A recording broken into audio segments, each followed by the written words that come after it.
pati na sa ato ang mga hinting. Kay kita dili man ta iya sa mga Hudyo, kundi iya ta sa mga Gentiles. Kaya ang mga pag-ampo ni Apostol Pablo nga palig-unon ang atong buhay espirituhanon. Siya diri. Magpuyoon ta si Kristo sa inyong kasing-kasing pinaagi sa inyong pagtuo aron mugamot og malig-on ang inyong gugma. Ang mga panalangin kinahanglan na magapuyoon ta si Ginoong Hesus sa atong mga kasing-kasing aron malig-on ang atong pagtuo ug mugamot ta nga kung naaman mga pagsulay, mga pagsubok sa atong kinabuhi, lig-on ug dili tamaan dali mapukan. Amen po ba? Kay nasayod naman ta nga si Apostol Pablo sa iyahang siya ay imprisonment sa atong Panginoong Kristo. Di po ba? Siya ay napreso tungod sa pagsunod niya sa utos ng ating Panginoong Kristo sa pagwali sa mayong balita ngadto sa tanang katawhan. Dili sa mga Hudyo. Pero sa pamagitan ni Apostol Pablo, nakabaton kita og kaluwasan pinaagi sa kang Apostol Pablo nga nakaambita sa mga kaluwasan o pinaagi sa mga pagsangyaw sa ebanghelyo sa simbahan. Kita nakabaton ta og kaluwasan sa pamagitan sa atong pagtuo diha ng Kristo Jesus. Amen po ba? Kay kung wala tayo pagtuo, wala taron dire. Dili ta magkayusa sa ato ang simbahan. So pinaagi sa atong pagsimba, nakadungog ta sa pinasahi o pinaagi sa pag-ebanghelyo nga gipadayag sa atong buhi nga Dios. Nga sa una pang panahon gitago ni, gililong ni nila, gitago ni nga wala tungod kay sa unang panahon katigulangan kita ug mubasa tag Bible, mingon day ang mga katigulangan nga ayo basahan. Kay mabuang ka, makadaot na. Pero karon dili na, tungod kay nikalap na ang salita ng Dios sa tibuok kalibutan o pinaagi sa atong mga propeta, apostol, pinaagi sa atong mga pastor, evangelist. So naabtan ta sa maong mensahe. Amen po ba?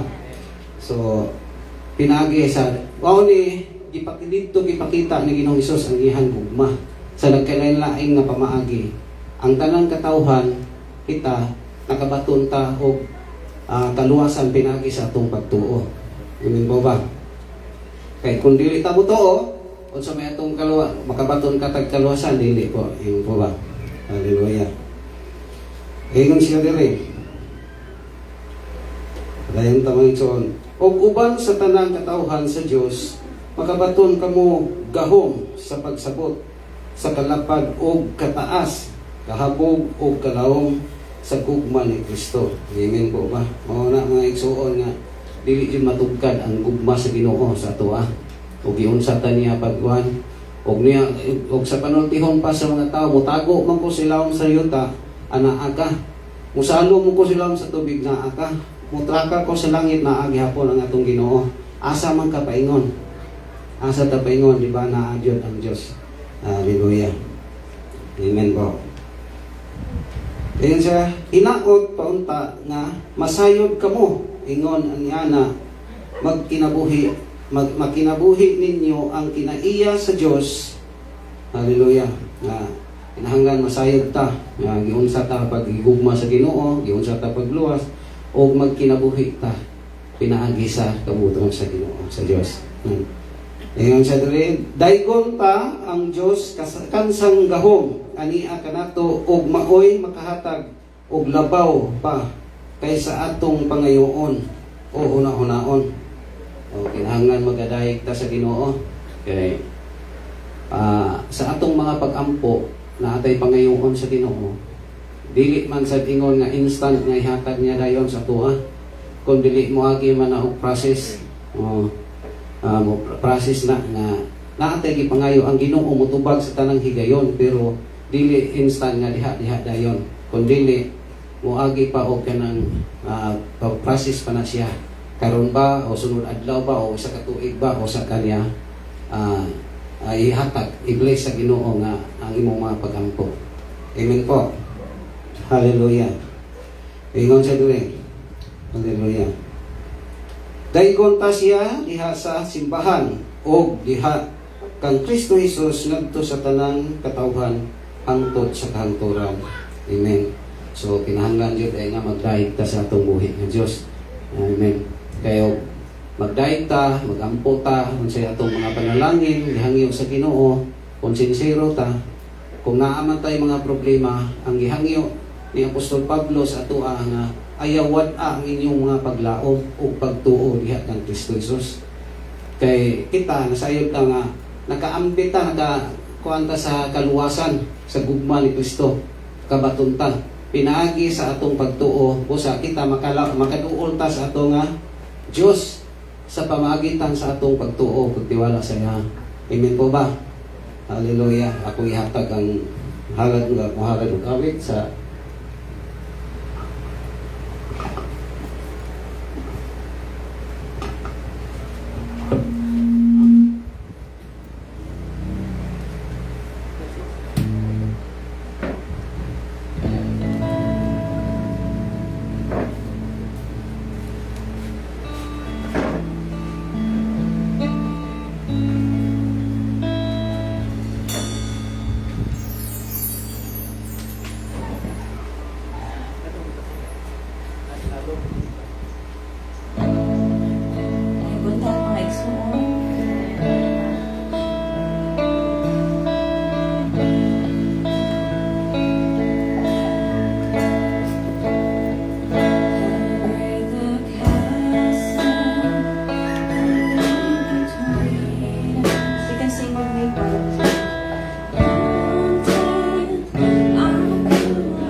atong ipanalangin ang atong mga kalog. Hallelujah. Diyos namin umahan, magagahong sa tanan sa pangalan namin Panginoon sa Kristo. Kami ay nagpasalamat.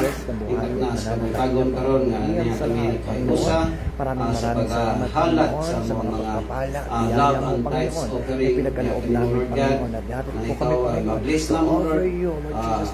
Pasalamatan na mo sa kaayon ni mo sa mga kinabuhi Lord God na ikaw nagkapan o nagkapanalipon panalangin sa bawat isa. Salamat Lord. Nagdalangin ni mo ni Tanas Kabuntago na sa kasama sa inyong congregation o nagsamba sa inyong pangalan kaya ikaw ang Diyos na mga pangyarihan. Salamat Lord sa mga suuna ko na nihatag sa mga gugma o diha sa inyong mga ginuhaton.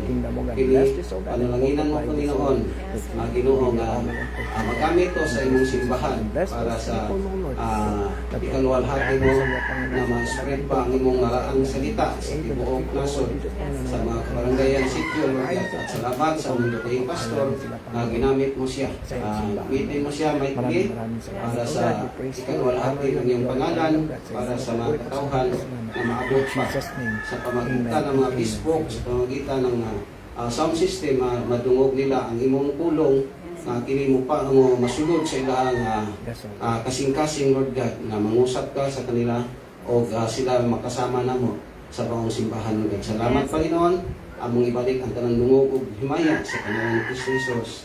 Amen.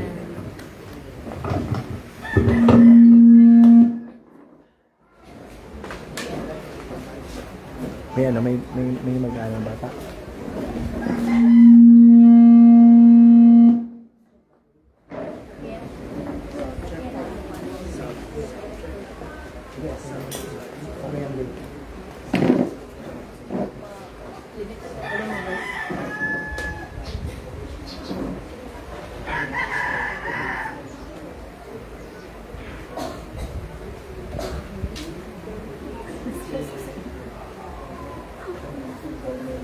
Sabi mo lang yan.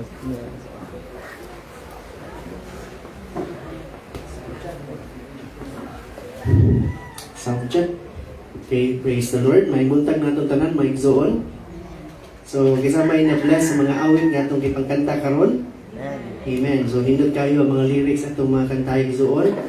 Mag-remind na ito nga bisan 9 times malimot ta sa mga bersikulo nga itong gipaminaw, mga gipang basa sa Bible, pero sa diya makadungog ta sa kanta, ma-reminded na kay katong mga kantahan, mga bersikulo sa Bible, may zone ng mga lyrics ni Adto. Praise the Lord. So, later part ang announcements. Today, let's focus on the Word of God, igsoon. So, ang una ko ang tanan nga marong kita o atong paklion kini sa libro sa ikaduha nga Samuel. Paliog ko, Brad, 2 Samuel chapter 22, verses 47 to 51. So, this is the last verses of 2 Samuel chapter 22. So, verse 47, maigsoon sa New Living Translation. This is the last portion of David's song of praise. The Lord lives. Praise to my rock. May God, the rock of my salvation, be exalted. He is the God who pays back those who harm me. He brings down the nations under me and delivers me from my enemies. You hold me safe beyond the reach of my enemies. You save me from my violent opponents. For this, O Lord, I will praise you among the nations. I will sing praises to your name. You give victories, or you give great victories to your king. You show unfailing love to your anointed, to David and to all his descendants forever. Ngampo ta, Sovereign Father, you are a loving Father to us. Thank you, O God, for choosing us before we were born in the Lord Jesus Christ. Thank you for granting us repentance, faith. Thank you for giving us the life so that we are capable, O God, of believing and listening to your gospel. Thank you for the Holy Spirit that sealed our hearts, and thank you that it transforms our lives. Salamat. Every day, day to day, you are making us glorious forgive us of our sins. Thank you, Father, for the word nga mong gibasa. We pray nga maabsabta na mo ni, ma-apply sa kinabuhi, and mamunga kini o Diyos, dili lamang financial, physical, but labaw sa tanan, spiritual, Lord, that we may be different from the world because we are separated, we are called, chosen, and glorified. Salamat sa tanan. May your name will be glorified as we proclaim your word today. In Jesus' name we pray. Amen. Alam sa paglingkod ang tanan mga exon, praise God. So, dahan ng sa atayang po ito mga kaigzoonan nga makantiyan ito mga lingkuranan. So today, mga exon, ang mensahe nga kung i-share about is responding to the God who saves. Mo-respond ta sa Dios nga nagaluwas. Kini atong Ginoo nga kining atong Ginoo nga gisimba so nagaluwas ni siya. Amen ba? Amen. Nagaluwas ni siya ang mga kalagikan sa impyerno. Nagaluwas ni siya ang tao gikan sa pagka-addict sa mga kasalanan. Nakaluwas ni siya og mga tao nga nalubong sa mga kautangan. Nakaluwas ni siya og mga tao nga naa sa kasakit o sa mga sakit. Kining Dios nga atong gisimba ilado ni sa mga milagrong butang. And so because He is doing great miracle things sa atong kinabuhi, we need to respond. Atong i-respond ang atong kaugalingon diha sa iyahay Lord. When someone saves your life, naturally, what will flow is gratefulness. Tunay tao nga nisalbar sa imong kinabuhi sa panahon nga hapit ka lutusa, hapit ka bukbuka, hapit ka patya, and somebody showed up and saved you, as in literally saved you. Forever you will be indebted and forever you will be grateful to the person. Kung sa panahon nga lugmo ka financially, but somebody took that help for you to stand up once again, forever you will be indebted to that person. Sa panahon nga naa ka sa kasakit, nasakit ka, sa panahon nga down ka, financially, spiritually, physically, then somebody was there to help and save you. The natural effect would be gratefulness. But mga kaigsunan, when the God that we are serving is the one who sent those people to help us, when the God we're serving was the one who caused everything haron makalingkawastasan ni adtong nga mga kalisod sa una, then the question would be, how should we respond to the God who saves? How should we respond to the God who saves? The moment nga grabe ang imong kasakit, but God saved you, and in the moment nga na okay na ka, nalimot na ka sa Ginoo, how dare us? Sa tao pa ang term na ingrata o ingrato, walay utang na loob. But we will not worship God because dako tag utang na loob sa Ginoo. But the main thing is, the natural effect sa taong giluwas is gratefulness. Mapasalamaton. Musimba siya malipayon. Muhatag siya malipayon. Muampo siya malipayon. Mubasa Bible, maminaw sa puno siya malipayon. Kaya ang sinyalis sa taong grateful is malipayon. Ang sinyalis sa taong mapasalamaton sa Ginoo sa tanan na yang nadawat o gibuhat sa Ginoo is malipayon. And so ang question karon, malipayon pa ba gyapon ka karon nga nangalagad ka sa Ginoo? Are you still happy of what you are doing? Are you still glad of being a Christian? Being a servant of God, being soldiers and workers of God. Dili pa na mga isang introduction pa lang. I have 3 points na gusto na ko i-andam ka natong tanan. First is atong tanawon din that we will recognize the living God as our salvation. Makarelate ang tanan ni We are all sinners. We need salvation every day. And so therefore, we need salvation. Makarelate ang tanan nga ang Diyos ang atong kaluwasan. Ikaduha, experience God's deliverance in life's battle. Experience nato kung giunsa ta pagluwas sa Ginoo, paghawa sa Ginoo sa tanang battle, sa tanang gubat, sa tanang fight nga atong giatubang isip tao dinhi sa kalibutan. Later on, may isgutan na natong tanang battle. Pero generally speaking, tulo ra gyud ka battle nga ato the spiritual battle, the physical battle, and the financial battle. Ug ang ikatulo, respond with praise and testimony. That's the best response. Luwas ka sa Ginoo spiritually, Giluwas ka sa Ginoo physically, giluwas ka sa Ginoo financially, what would be the best response? Praise and testimony. Daigo nimo ang Dios, una i-testify nimo nga siya buutan gamanan o balaan. Mga kaigsuunan, kining atong gibasa karon nindot kayo nga kadaugan ni David. Kining song nga iyang gisuwat is the declaration of David's victory because of God. Kunya, pinagi sa experience ni David sa iyang battles, ibaw mo sa iyang mga battles, giluto siya, persecution, sa iyang mga kaliwat, sa iyang prosusong anak, sa iyang predecessor, sa kaunan niya nga hari nga mo si Saulo, yet he recognized, bisan pag nahitabutong talang battle niya, he recognized that his safety and victory came from God alone. He recognized nga ang kadaugan na iyang nabatyagan o nadawat, gikan gid ni sa Ginoo, wa nagulain. Yahweh ang tinugdan ani. The Yahweh, the living God of Israel. And these verses, mga kaigsunan, will show to us believers that we will recognize, experience, and respond to God's saving power. I believe so. Nga dili man tinuod literal siguro nga persecuted ta sama ni David. Pero I believe na naay mga battles na gi-fight ta sa una.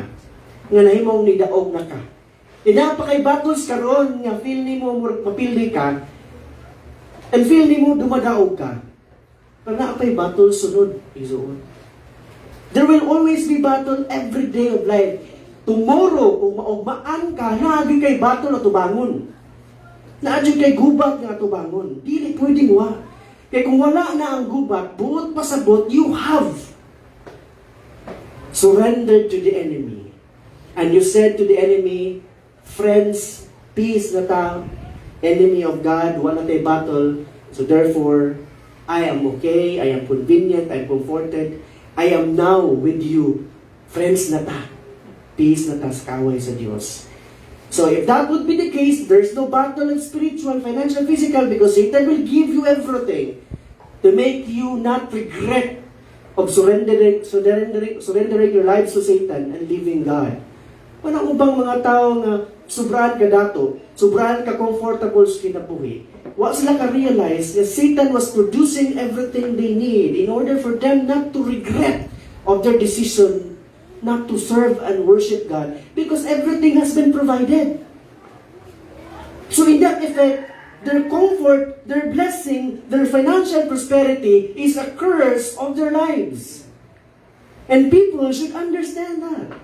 Dili ko mo kwarta, dili ko mo may panglawas, dili ko mo kanindot karang aruways kinabuhi, gikan sa Diyos tanan. Because these things might be used by Satan in order to take away people from God. You notice, sudyuwi lang kung giunsa sa yawa o pinagi sa bitin, pagtintal si Yesu Kristo sa panahon na nasiya sa iyang lawas nun nga kinaiya, unsay tira sa kaaway, kung unsay need ni Ginoong Hesus, maon siya, diha kanya tirahan. And so therefore, magmatlong ta mga igsoon. Kung diha ka i-bless sa Ginoo sa imong gikinahanglan, diha po ka tirahon sa imong kaaway.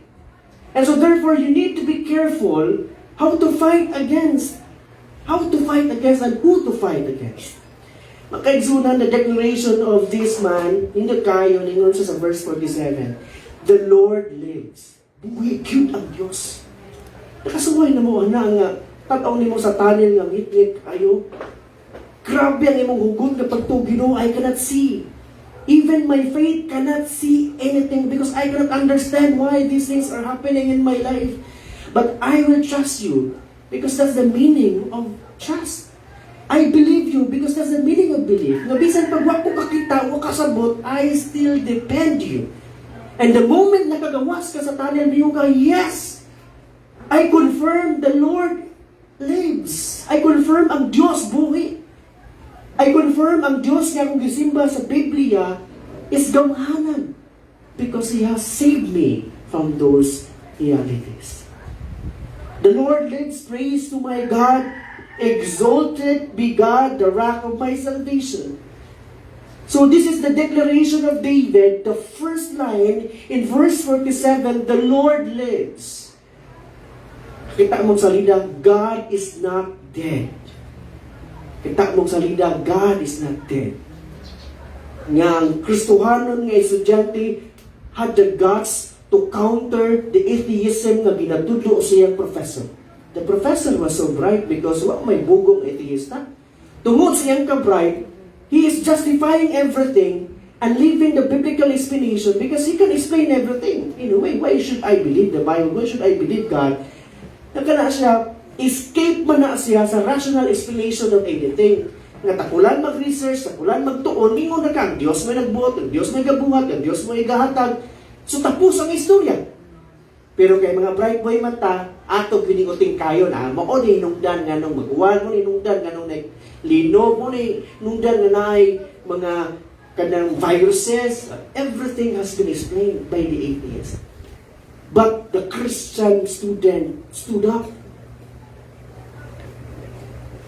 Grabe kayo kasako sa atheista if you know the story. If there is a God, why there are many people who are suffering?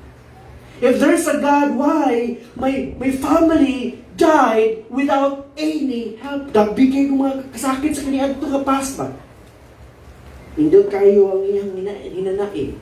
Pero ang pangutana sa iyang estudyante, ningon na siya, if there's no God, how can you hate something or someone who does not exist?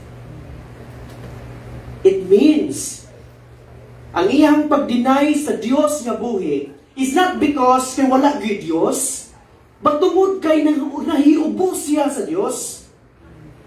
Tungod kay nagsuko siya sa Diyos. Kaya wala siya kasabot unsay plano sa Diyos. So in reality, mga kaigsuunan, na times inguna nata, siguro yung Ginoo, usan niya mong kinabuya. Makabalik ta sa atong mga language sa unang, mamalikas ta. Tungod sa kalagot na to sa atong kinabuhi. Manggawas ang mga balikas. Ang guro yung Ginoo. Mga kaigsuunan, I'll tell you, if that would happen to our lives, you need to remember these verses. The Lord lives, mga kaigsunan. Praise to my God or to my rock, the rock of my salvation, be exalted. This means, mga kaigsunan, ngayon kag the Lord lives, buhay ang Diyos, Brad, buhay ang Diyos is. It means that God is not distant. God is not powerless. Dili layo ang Diyos, nga di siya katabang nato. Dili ipod, way gahom ang Diyos, nga magtanaw siya, ganan kung magtabang ni mo, pruba ko'y mahimo. Asway mo, ano? Ay tao nga gati nga, you want to help to make him breathe and to make him comfortable, but nothing could help him, even your money. Even the best doctors cannot help. What could you do? Just cry and pray? It means, mga kaigsunan, Diyos dili mo na. He is not powerless looking at our situation, but actively working in the lives of His people. If you remember Romans 8:28, mga kaigsunan, and we know in all things, God works for the good of those who love Him. Nasayod ta nga ang Diyos sa tanang butang, iyan ang gilihok, gitarong, sa concept sa Greek na exo is weave the good for the good of those who love Him, who have been called according to His purposes. These verses, mga kaigsunan, it's a promise that believers of God kay gina-weave sa Ginoo ang atong mga kinabuhi. What do you mean by weave, Pastor? Ginatahi sa Diyos ang atong kinabuhi. Nakita mo ng mga sinina nga maayo kayo manahi? O maayo kayo nanahi sa akang sinina? Di ba, nindot kayo ang dating? Nindot kayo ang forma? Pero katong kamuang nanahi, kumusta? Ganahan mo? Musunod sa inyong ipagtahi? Gawa sa kung bansay mo. Pero inato lang yung tahi. Basta lang kung di makita o sa inaan sa buslot. Pero mga kaigsunan, kung professional di kang mananahi, nindot yun ang resulta sa inyong kinabuhi. Pero, giunsa man ninyo yung sinina, niabot na ba na dito sa sastre dito? Niadto ba ang sastre, oy, sa inyo, kita, magawa imong busnot na ito, imong mga burol. Abit na ba kaya ito tayon? Busnot na ito, imong bulsa. Lahat mo ng bulsa. Kay, lahat din na naman nanahi ang ginagawa ng busnot ng bulsa. Pero magpunto ng mga kaigsunan, ikaw ni desisyon, ako na yung idol, ako na ipatahi o mananahi. We need to say, atong kinabuhi, so we need to surrender to God. Amen. Bring your life to God. Let God be your mananahi igsoon. Here, nindot kayo, tagitagihon ta niyang Romans 8:20.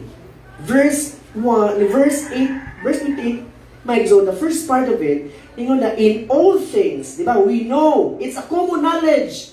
Kung biblical kang Kristohanon, you know this. Di ka pwede mo, wak kay bawal lagi na, Pastor.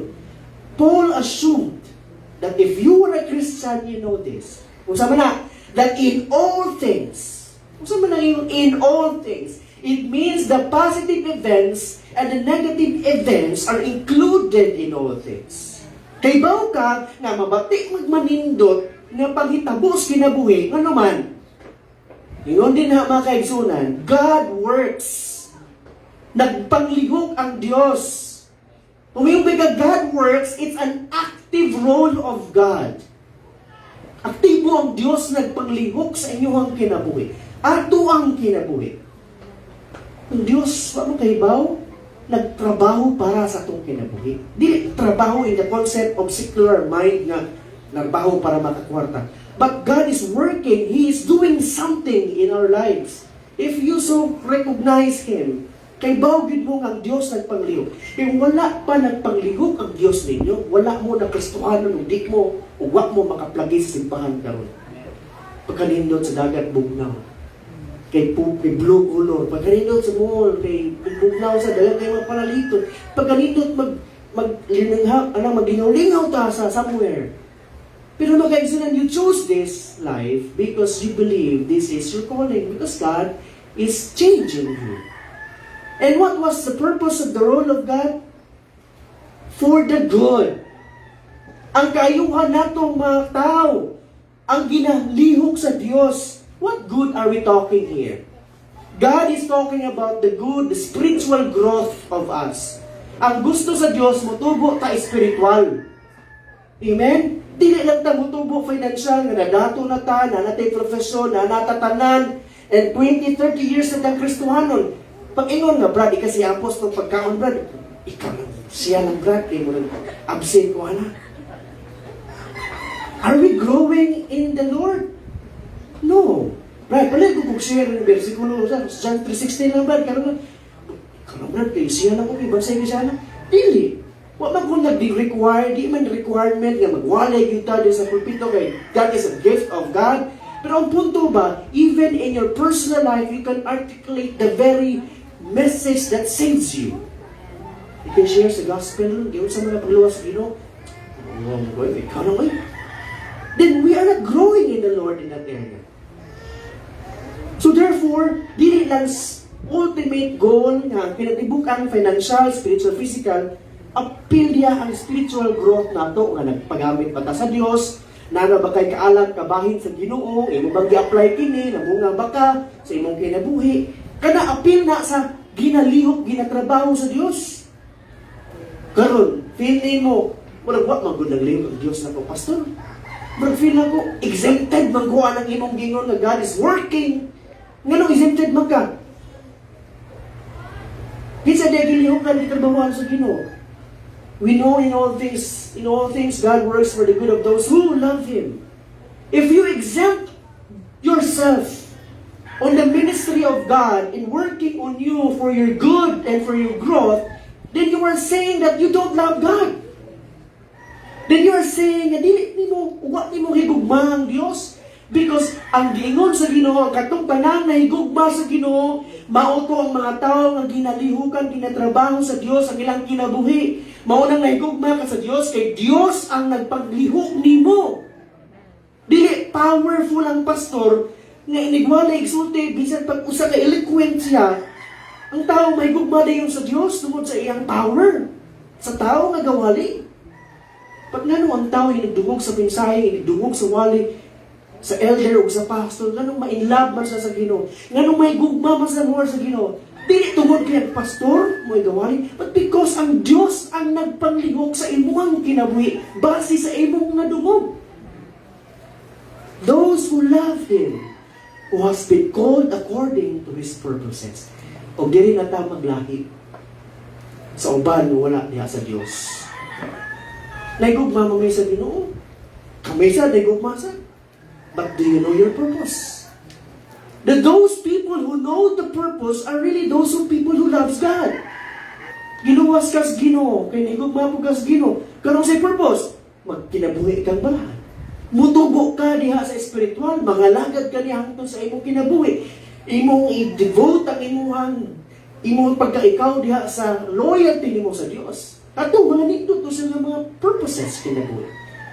But sa uban, di lang ta maghisgot og pangalaga, di lang ta maghisgot og pagserbisyo sa Dios kay nalipay na siguro sige ang Ginoo nga happy na mi sa mong kinabuhi. Walay spiritual life. Then you are not Christian, by the way. If that's your thinking, okay naman kuhaon sa equation ang church, kuhaon sa equation ang God, ang fellowship, ang Sunday service, ang prayer, ang Bible reading, Bible listening. Pwede na kuhaon sa equation ang tithes and offering. Pwede kuhaon sa equation sa itong kinabuhi, ang katong tanang mga inana, because okay naman ta, wala na. Then I'll tell you, you are not a Christian and you don't understand the very purpose of your life. But then, if you understand your purpose, those things nga akong ipag-mention na gusto kuhaon sa mga secular people sa ilang equation sa kinabuhi, mauto ang inyong kalipay. Because you love God. Simply saying, kung nagugma ka sa tao, ganahan kay ka na malipay sa nimo. Same thing, kung ganahan nagugma ka sa Diyos, ganahan kang Diyos na higugman malipay. God, my rock. Ingon si David din eh. May God, the rock of my salvation, be exalted. Yang gideklara, ako ang bato. Ang ako ang bato sa kinabuhi reflects stability and protection. Giwiwalin man ako niniyagin nga mga Sundays, nga may bato na ko, kayo na siya, mupalalipod kanini, it will protect you from strong winds. It will protect you from strong current of water. It will protect you from anything because big rock as God is a stable protection. Di ba kita tayong protection sa kinabuhi? But katang-tanang protection na nasa kalibutan, dili na siya forever stable. Mabot ang panahon ka nang siya na kinahanglan po ng protection. I have 70 private RVs. I have bulletproof cars. I have this balay, bulletproof tanan. I have protection in my life. Na ako'y life insurance, na ako'y death insurance. Si Peter, sa St. Francis, Cosmopolitan, everything. May financial insurance, education insurance, ng mga anak na tanan, everything insured. But I'll tell you, these things needs insurance. Bisan pag protection. Kanay imuhang mga army, kinahanglan niya po na protection. Kanay imuhang kwarta nga imong gipalit para sa imong insurance kung unsa ka, kinahanglan niya po na protection. Katong bungunga, katong gusuha, kung maulod to. Katong mga pre-need niya imong ipamalit. Mahuha sa to, siyempre, wala po yung protection in the moment you need it. In short, example, the only ultimate absolute protection we can ask is God as our rock. The rock in the biblical imaginary makaigsunan represents strength, security, and refuge. Ug nindot kay emphasize din makaigsunan that my salvation, my rock refers to personal ownership. It's a sense of ownership. Klaro kay na makaigsunan, the word my there refers to my salvation, my rock. Giangko ni David nga ang Dios mao ang iyang personal nga bato, personal nga kaluwasan. And so therefore God, ingon siya, is His personal strength and His personal protection. I believe so exon na mao na atong declaration. Amen ba? Nga ang Dios mao atong personal declaration. Unang punto makaigsunan atong makita diri to recognize the living God as our salvation. Si David, my God, my rock, my salvation. So what does it mean in our lives today? Acts 4:12, there is salvation in no one else. Walay laing kaluwasan, o walay laing ngalan, nahatag niya ang kaluwasan. God has given no other name under heaven by which we must be saved. If you are going to read the context of verse 12, that is impliedly referring to Jesus Christ. And so therefore, because Jesus is our salvation, our rock of salvation, then believers of God, kitang tanan must recognize that our security and salvation is not in wealth. Ang atong security sa atong kinabuhi is not in power, is not in our human help, not in our banks, not in our works and business, but in the living God who never fails, and that is Jesus Christ. Amen? Jesus is our personal strength and personal rock, mga kaigsunan. Ikaduha nga punto din ni Exoon, experience God's deliverance in life's battle. I believe so, kinidirigid mo ta makarelate pag maayo. Ang problema ni David din panahon na is dili lang military salvation, dili lang physical salvation, even spiritual kay nakasabot pa sa Ginoo, and he needs restoration sa iyang relationship sa Ginoo. He is the God who pays back those who harm me. He breaks down the nations under me. So ang nasod Israel, iprotektahan sa Ginoo, it's God's apple eye, and therefore God will protect that country. Ingon sa mga countries na gusto mo guba niya na ang Diyos maoy mo punish nila and delivers me from my enemies. Ingon niya, you hold me safe beyond the reach of my enemies. You save me from my violent opponents. So ginuwas si David ang iyang makatawan gikan sa nasod sa mga gustong mukontra kanila.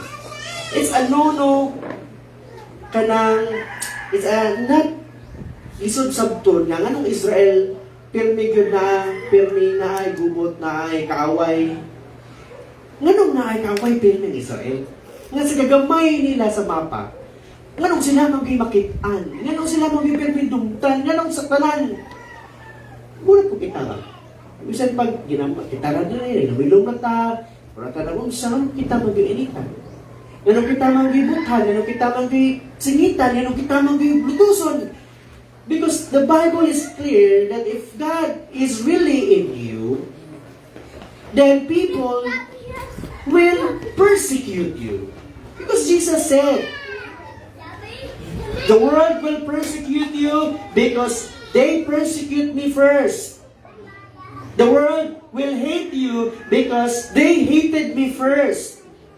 So therefore, kung Kristohanon ka, nagsakto imong mga binuhatan, sakto imong sinultihan, nagtarong dyan ka, pag-initan dyan ka, pagitahan dyan ka, bikil, lutuson dyan ka, it simply means that you are standing for what is right. And you're standing for Jesus, and Jesus is in you. Pero ang problema, kung wala na, may tabo ang persecution, and therefore you are not living your life in godliness. Here, mga kaigsunan, He is the God who avenges me. God is our avenger. He brings down nations under me, who sets me free from my enemies. Jesus' explanation, mga kaigsunan, nga nung Israel, initan kayo siya, bisang gamay kayo siya, because that country is the apple of God's eye. Gusto sa Diyos ka nga nasod mo ay mo bless ang bang nasod. Kung ito yung reason nga nung si Kristo Jesus na himugso diyan para ang Israel, kung diyan si Jesus gikan, mautoy mo bless ang bang mga nasod. Israel will bless the entire Gentile nations in the name of Jesus Christ. Therefore, they should be a blessing to other countries. David, mga kaigsunan, acknowledges that God brings justice against wrongdoing. God gives victory over enemies and rescues from violence and danger. So, inani nga karon nga panahon ng Israel gigubat o naggubat, nakigubat. And up until now, pag indapildi ang Israel, bisan pagsigamay. Nanuman, God is using His power to protect them. Let's pray for the nasod sa Israel.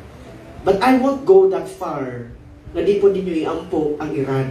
I don't go that far nga di po na to iampo. O kung iampo man nato, akong iampo na mapukan silang tanan ng mga Arab countries, labi ng mga Shia ng mga Muslims.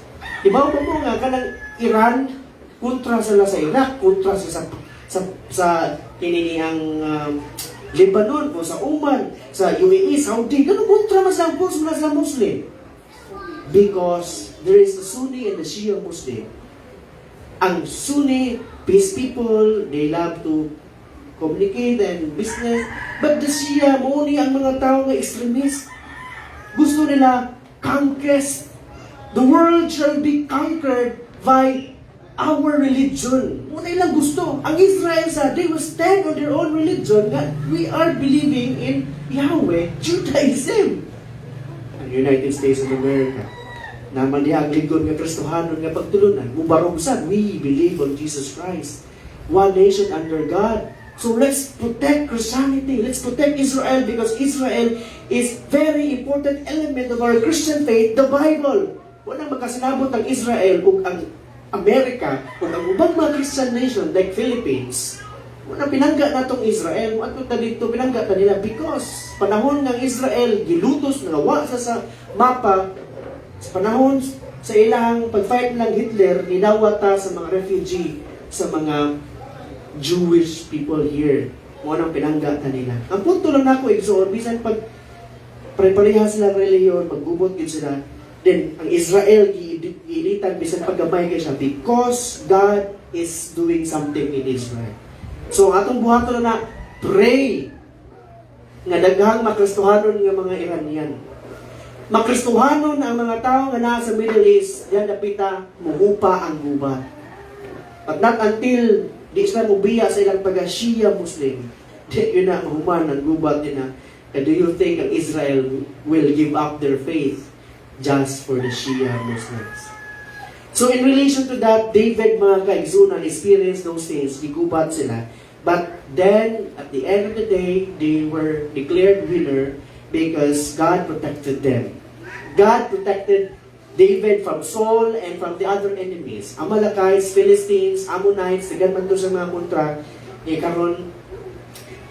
karon naghanap po sa modern nga kontra mga kaigsunan. And so here in application, Christians, we are here natin nagang mga struggles kinabuhi, opposition, and injustice, or any kinds of problems and trials.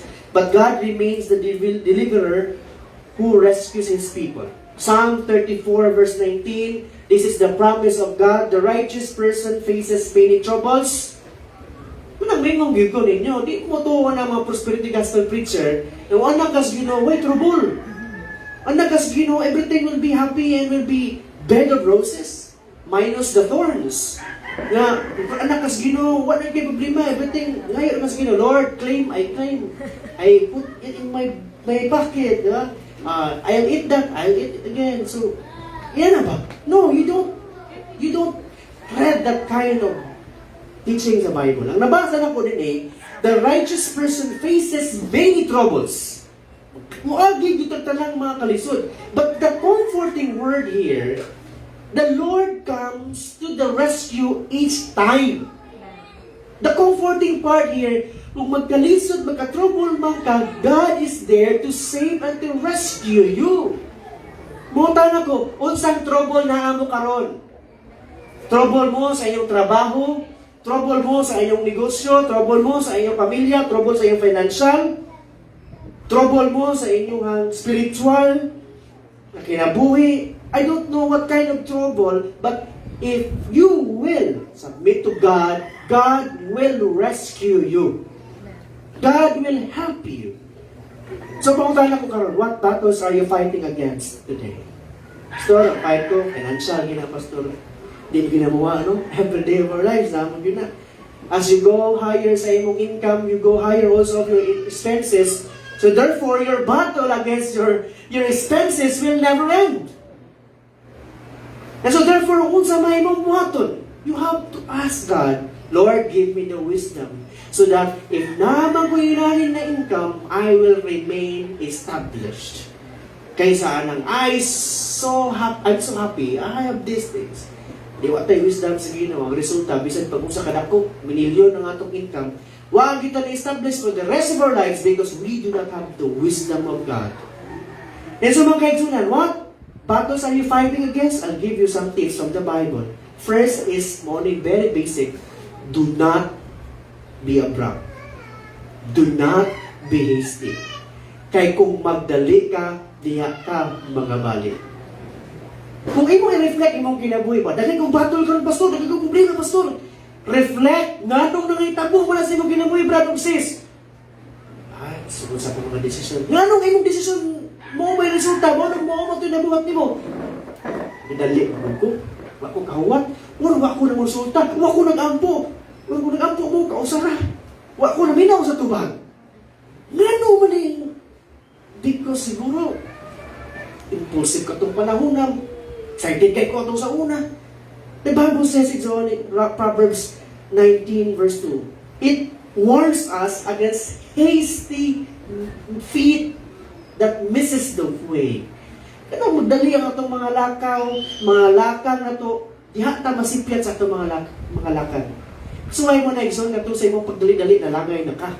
Kanabilin ang Yahweh. Ni resulta, di nakakasunod. Di ko magana mo biya kung ka Yahweh, kasi ni mo pag-uli, ni mo po di balik. O resulta na dugay kan maayo. Rushing can mean bypassing the best of God, resulting in stressful situations. So that's why, pag battle ni mo na, gigang against ka nga battle, you learn from your past, or I will not be in haste, ano decision. And I will submit my ways to God. Instead of relying on our personal understanding, we believe the Bible encourages us to trust God completely with our decisions. Sa iyo na, buhato na ito yung zone, ayaw lang din pagdalik sa. So, breathe in, breathe out, think, and unaw-unawan doon sa imayang buhaton. And sunod ni mong buhaton, sa diyan na nagbaton, you consult God. Kung basahon ni mo ang mga nitabo sa una sa mga kaigsunan, sa diyan na gubat ang mga katawan sa Diyos, ay lang buhaton una is mag-pray sila, mag-fasting sila. Here, atong buhaton is we need to seek the wisdom of God. James chapter 1 verse 5, if you lack wisdom, ask God and He will give you generously those who ask. So nakinahanglan manggitag kaalam sa Dios mga kaigsunan. So kung na kay mga desisyon sa kinabuhi, para dili ka mahimong mabattle in the same battle, then you have to ask God's wisdom. Consult God. Ikaduha is use the Bible. Ampo na ko sa Ginoo, nangusulta na ko ana. And then we need to know the principle of God in the Bible. Psalm 119 verse 105, the Bible, the scripture is the lamp to guide our feet and a light for our path. So bisaya pa lang, paramin siya sa atong pagdanag sa atong lakwan, mao din siya ang ato ang kaya kung makita nato kung di kang dita mabulasot, dita masaag. The Bible is our compass mga kaigsunan. And last here, in the consultation of God, you have to seek the counsel of the biblical men. Proverbs 15:22, the plans fail without counsel, but succeed with many advisors. May mong tanawan mga kaigsunan, kung na ako'y problema, di na sa ko magdali, unaw sa ko pagmayo, bread out sa ko, analysis sa kong butang, so na kong buhaton, I will consult God. Sa pagkonsulta na ko sa Diyos day, tulunay ay. I need to pray. And then, I need to read the Bible to know the principles of God related to my problem. Ikatulong, I will consult to my elders. I will consult to those people who has knowledge about the Word of God. Because the principle, kung ang plano na ay mga advisors, kana malagmit takong chance mag-successful. Pero kung wala kanina, di mahimong success. Ikatulong mga kaigsunan, wait and pray. Psalm 27:14 says, wait for the Lord, be strong and take heart and faith and wait for the Lord. Ano man, ang paghuwat sa imuhang giampo, dili na siya waste of time. Paghuwat sa imuhang sa tubag sa Ginoo sa imong giampo is not something like you wasted your time, because it is faith nga nahimong na-built nimo. Muna siya ang imong patience nga imong napakita. God works for your own good mga kaigsunan. And here, pray about everything. Continue to pray. Philippians 4:6, rather than worrying about the battles, pray, make requests unto the Lord, pray always mga kaigsunan. And then, the last part of pray and wait is if you have peace. Colossians 3:15, I'll tell you, you read that, the key indicator of God's guidance, if there is peace inside of your heart.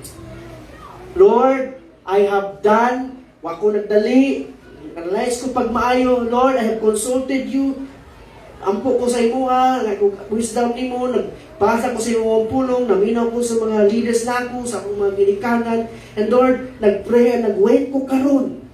Ang last nga imong tan-awon din ha, is if there's peace inside of your heart of your decision.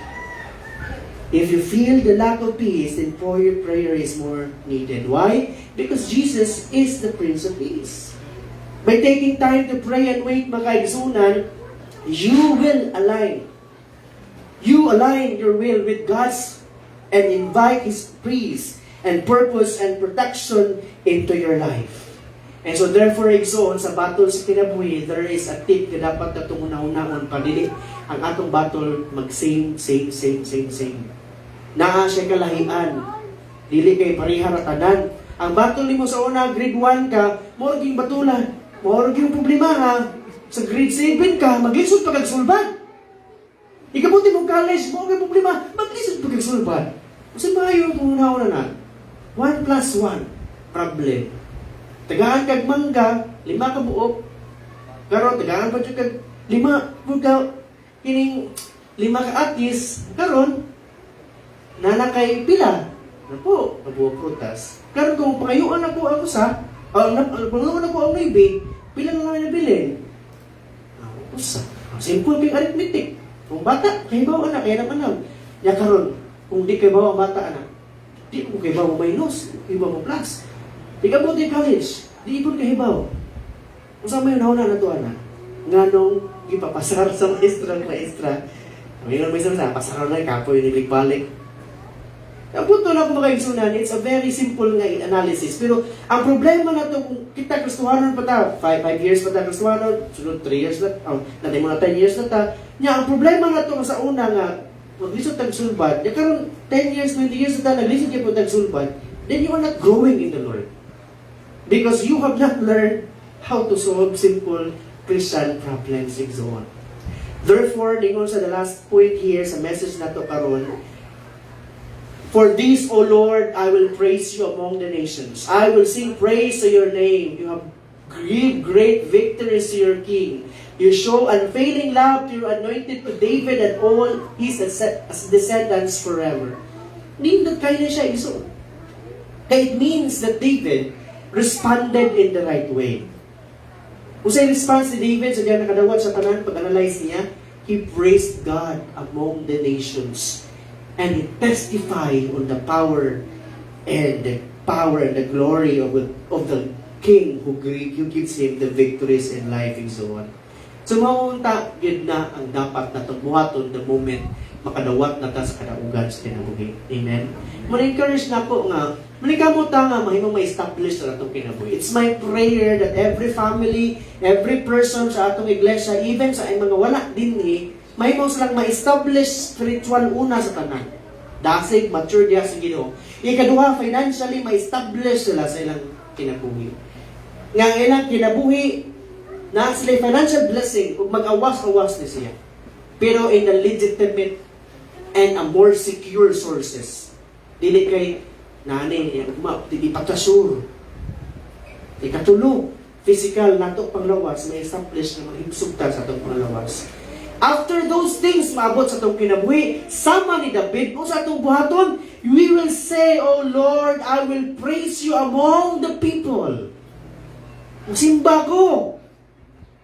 I will declare the great victories you have given to me. I will praise you. I will worship. Because that is the right response to the God who saves us.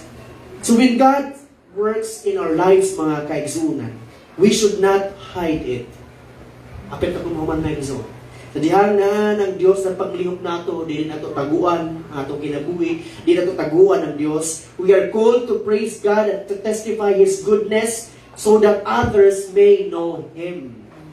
Gamay na siya mga igsoon, but you can read that in the book of Matthew chapter 5:14-16, siguro nadungog na ninyo ningon si Jesus Christ, you are the light of the world. Kamo ang kahayag sa kalibutan. Like a city on a hilltop that cannot be hidden. Sama sa syudad, papaw sa bungtod, kaya dili ni siya matago. No one lights a lamp and then puts it under the basket. Walay tao nga nagdagkot sa iyang lampara niya. Tabunan niya sa iyang basket. Ang resulta na, masunog yung basket. Instead, the lamp is placed on a stand where it gives light to everyone in the house. Ang context na niyo, kung wala sila parilya sa una, kung wala pa sila mga fluorescent o mga bulb na to. Kauna, inaraan ko man ilagay na butang stand, ipalayo sa mga makapasunog para madanag sa tanan. Where it gives light to everyone in the house. In 16, morning din siyang teaching sa Ginoo, getting that analogy. In the same way, let your good deeds shine out for all to see, so that everyone who prays your heavenly Father. So diyan nakadawat ka sa work sa Ginoo sa imong kinabuhi, na-reap ka sa mga gibuhat sa Dios sa imong kinabuhi, then let your good deeds shine to all the people. There is no secret agent Christian, mga kaigsunan. Amen. Kung sa klase ng Kristohanan, Brad, secret agent ka ba na yung saba? Asama ka pa ka secret agent Christian ko, pero ay saba, kay palibaw niya, basta ako yung di na nawang ko. Makapaglihok sa mga buluhaton, kay ginuntan ako, ginitan ko. There is no secret agent. Your life should be public as a Christian. Amen? Mga artista ta, may ba mo na? Mga artista ta, di naman ang pastor mo ay public figure, ang mga worship leader, ang mga song leader, ang mga worship team ay mga public figure sa simbahan. No, we are all is artista. Kung sa nanaon pa, inanin na siya ikson. Alay na sa simbahan rin, na ang Ginoo mo rin, PBB ba? Parang big bro, Ginoo ba? Brad, Gerald, gawa mo yung tax ko. Pastor Dan, yung task mo, ginawa mo ba? Ano ba? Kitang tanan rin, kitang mga sugong sa Ginoo, ginabuhat na ito na. Hindi gawa sa ito dito. Mga tao, mawag to si Juan, si Miguel, mawag to si Caprice, mawag to si Juan, kapicture ka dito. Ganahan kayo mga tao nila nga naman. Nagsubaybay mas sa kinabuhi. Pero sa tuwa, dili man ta assured, ganahan sila na to, pero nagsubaybay ako. So sa punto na ko egsoon, people are watching us even if they don't like us. Why? Because we are superstars in this life. We are the light of the world. Maka-imagine ba ka, ikaw naka sa kangit-ngit karon na ay tao nga magdalag, hayag kayo, mingon ba ka, wako kita man, hayag. Buta ka. I'm susad mga kaigsunan, yan ay kabubu ang utok sa mga tao karon. Diba, kay bawa mo ito kipusil dito sa tubantayan. Kamu mga naisakyanan. Ang pik. Ano man? Ang rason pang yung kipusil, Brad, kaya ano man kuno, high beam kuno, high beam, headlight. Tungod lang sa headlight niya, gibalik niya kipusil. Imagine, yan nakabubong niyang pangutok, at ang punto na ko ba? Dili yung kakaingon nga, wako kabantay ng kahayag, makaabot di sa panahon, mabantayan yung kasalanan ka, kung mahayag na ka, suduntan ka, kalagutan ka. In our lives as well, we are like PBB people. Gawas na ito na sikat ka sa mga tao. Kaya ginalantaw ta na, bisan pag diislaganan na ito. But they know the stories of our lives because they are looking at us. Because kahayag ta, dili may tabog, di sa kita na ito, kay hayag maghatag agtang. Hayag maghatag spiritually. Bakit ang may gasoon? Ginagamay-gamay na itong agtang na eh. Amuda ko na itong agtang na, may atras naman. But ang punto ng mga kaibigan, hayag ta sa mata sa mga tao, we are all the lights of the world because Jesus is in us. He is the overall light of the world. And therefore, let's live like a light. Let's live like a light. Why? Because that is our calling. So in conclusion, we learn three responses mga kaigsunan. Recognize the Lord as the living rock of salvation. Ikadua, trust God in the battles and the challenges of your life. Ang ikatulo, respond with praise and testimony to His faithfulness. Because the God who delivered David continues to save and show steadfast love through Jesus Christ. Our victory, our salvation, and our hope comes from the living God. Mga kaigsunan, it is my prayer that everybody will be established in life. But remember, when God establishes you spiritually, financially, and physically, you are also the light of this world. And therefore, stand for being the light as God establishes your life. Remember the tips of the battle para dili ta magpaplima The same battles year after year. Let's all clap our hands together. Let's all rise. Let's give God this worship, this song na ito ang kantahon ng song. Let's pray. Heavenly Father, we thank you, Lord, for the love. Thank you, Lord, for making us realize the message, Lord God, na makasabot kami. Lord, ang mga pag-ampo, Ginoong Jesus, nasama ni David, Lord, na nag-act, gisig, mga kasakit, mga problema, trials, testings, battles. But at the end of the day, Lord God, He was able to say, I will praise you among the nations. I give you honor for you give me great victories. It's our prayer as well, O God, that we will be like David in that sense. Na maabot ng panahon, Ginoo, we declare you. We declare your praises. Our praises and worship to you among your people, O God. And we declare that we thank you for giving us the great victories. You establish our lives, Lord, financially, physically, spiritually. You establish this church, O God, in all needs. Gitinahanglan, you give, O God, for your glory and for the growth of your church. Father, naman may mga concerns sa kinabuhi that we may not be able to express in all aspects diri karon tungkol sa kalimitado sa panahon.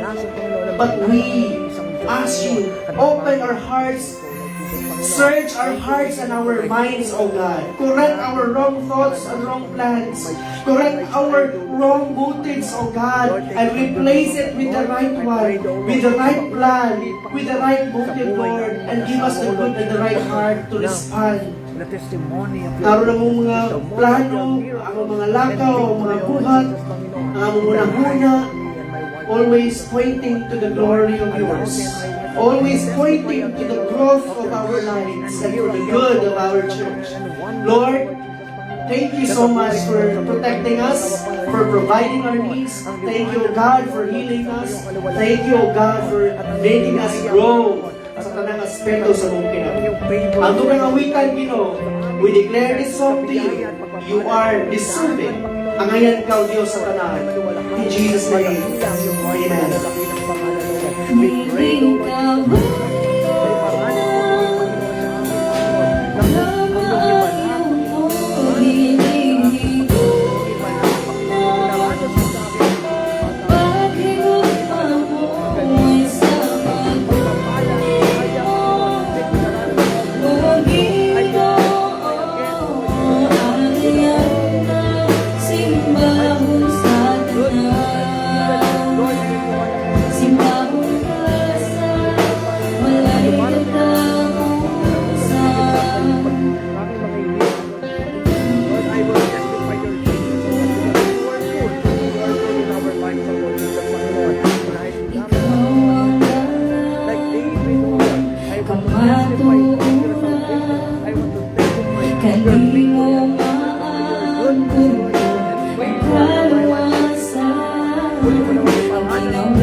Gihalaman sa tungguing Diyos. In Jesus' name. Amen and amen. Hallelujah. Amen. Praise God. Time check 11:21. At ngayon ang tanan sa paglingkod for